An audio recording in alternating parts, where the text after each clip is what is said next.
Ô combien intéressante de Joris Eichour. J'ai une question pour Fernand.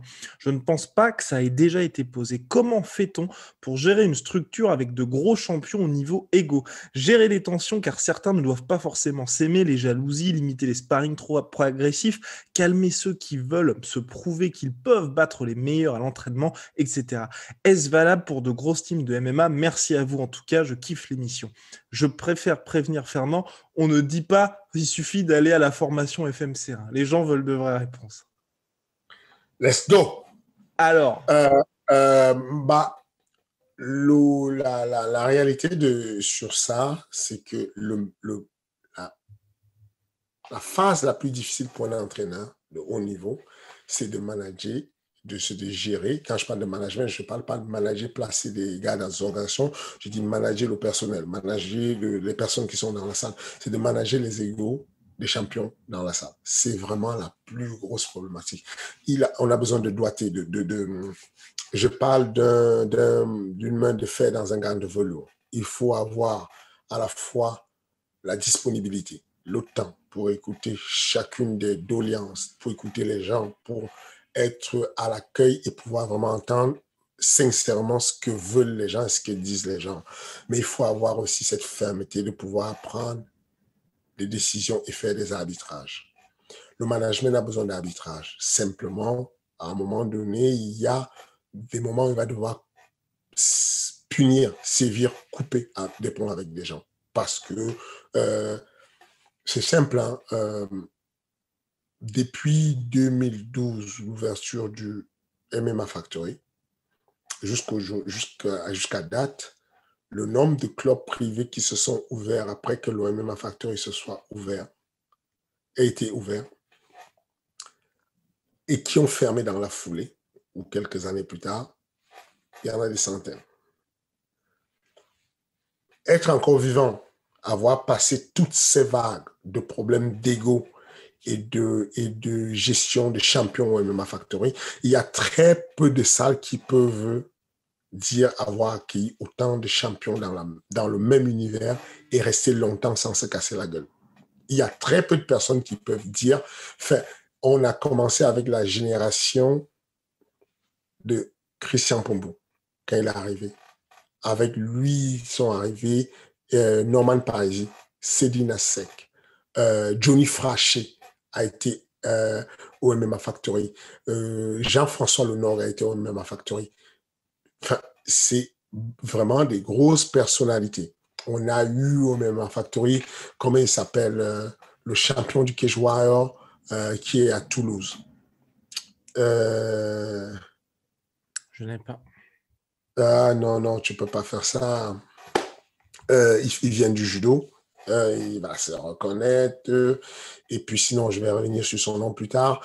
On a eu beaucoup, beaucoup de grands noms qui sont passés à un moment donné. Karl Amosou, Tom Duquesnoy. D'ailleurs, Tom Duquesnoy, son départ est un des problèmes d'ego dont on est en train de parler. C'est-à-dire que le truc, c'est de respecter deux règles, la justesse et l'équité.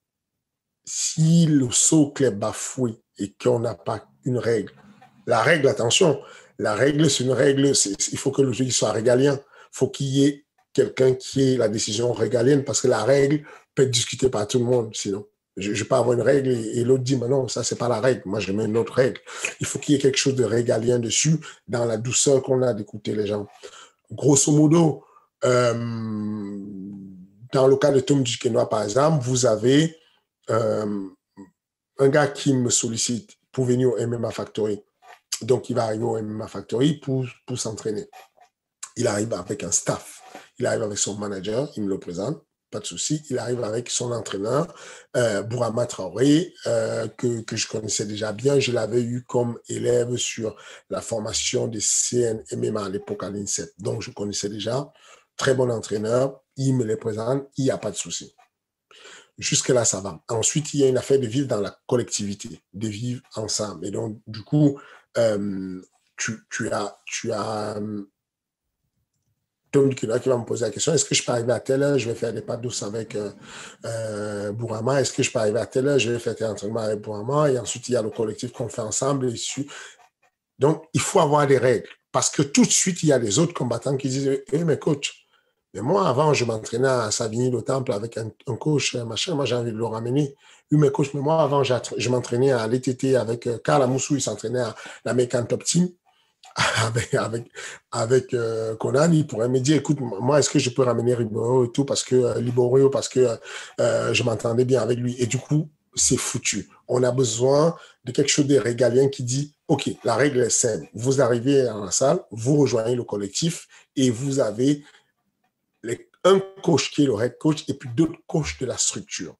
Si vous avez besoin d'un entraînement, hormis le coaching avec l'entraîneur principal, on va vous orienter, on va vous affecter un parrain, un coach parrain, quelqu'un qui vous accompagne régulièrement quand vous vous entraînez. C'est-à-dire que un gars arrive à la salle, comme Francine Ganou, je l'accueille, je m'occupe de lui, et comme je sais que je suis débordé, je vais le présenter à tonton. Je vais dire à tonton, est-ce que tu peux en occuper un mot de parrain?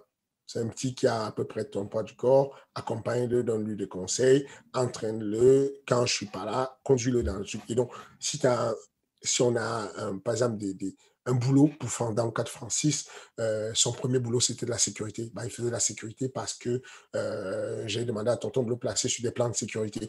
Voilà un peu comment on s'organise. Mais on ne peut pas arriver dans la salle. D'ailleurs, j'ai prédit que ça allait apporter des problèmes à Tom Duquesnoy et ça n'a pas loupé. C'est que, du coup, il a fait la Jackson, il a fait la Alpha Male, c'est ça? Je ne sais pas, il s'est déplacé un peu, mais il avait toujours son coach Bourama, ce qui est une très bonne chose. Mais sauf que l'intégration, elle est très compliquée d'avoir un élève qui vient, qui n'épouse pas complètement et qui ne rejoint pas. Parce que ce que ça laisse penser au coach principal et au responsable de la salle, c'est qu'on ne lui fait pas confiance. En gros, ça devient de l'allocation d'espace. Tu viens dans ma salle et en gros, tu as un espace où tu t'entraînes en autarcie. Tu as des gens à qui tu fais confiance, tu te mets dans un coin avec eux. Ça marche aussi. Il y a des teams qui le font. Il y a des teams qui aiment faire ça, de dire, tu as ton coach, tu as ton staff, mais tu viens chez nous, tu t'entraînes un peu, on dit que tu es avec nous, mais tu es à moitié avec eux. Moi, je suis entier complètement. Tu viens, tu gardes ton ego de champion. J'en ai besoin que tu aies ton ego de numéro un. On ne peut pas te demander d'être numéro un et ne pas penser que tu es numéro un. Donc, il y a un ego à avoir qui est correct. Mais tu comprends que tu dois faire une délégation de pouvoir complète à la maison mère, de façon à ce que ensemble, vous décidiez de qui te faut qu'on staff. Éventuellement, s'il faut un staff externe, qu'on se mette ensemble encore. Allô, dis-moi et tout, est-ce que tu penses que comme nous, on n'a pas de cryothérapie aussi ou qu'on n'a pas de chiropracteur ici à la salle, est-ce que je peux me mettre en partenariat avec tel chiropracteur? Et là, on est en pack. C'est un pack de loups qui bouge, c'est un pack de loups qui bossent ensemble. C'est ça qui crée, c'est ça qui fait qu'il y ait toujours un socle, quelque chose de solide qui avance ensemble. Attention, vous allez penser que c'est la panacée géniale qui colorie la vie et que du coup, quand vous avez fait ça, tout va bien. Non, ça ne va jamais bien.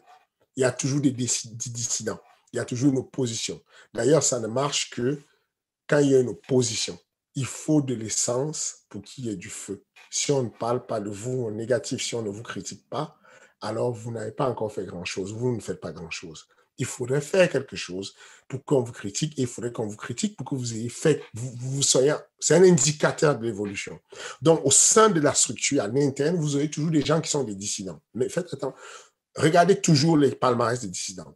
Regardez toujours les états des dissidents. Vous allez constater que les dissidents sont toujours des personnes qui ont été soit très fortes et qui sont en baisse et qui sentent qu'elles perdent la main ou dont le projet change. Ou alors des personnes qui sont avec des palmarès faibles et qui considèrent qui n'ont pas la justesse de se dire à la Fédération française de lutte,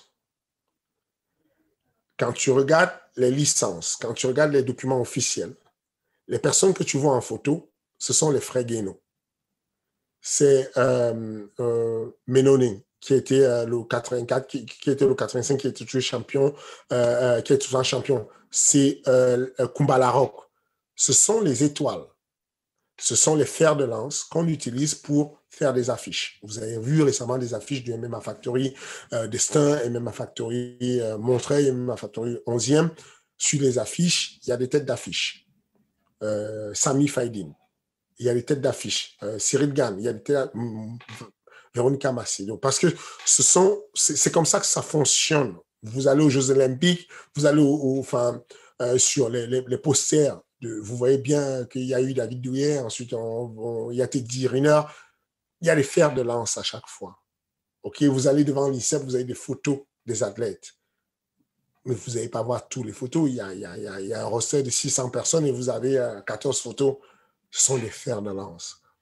L'intelligence et la confiance fait que l'athlète qui n'est pas sur ces photos ou qui n'est pas mis en avant se dit, il faut être conscient, il faut être intelligent.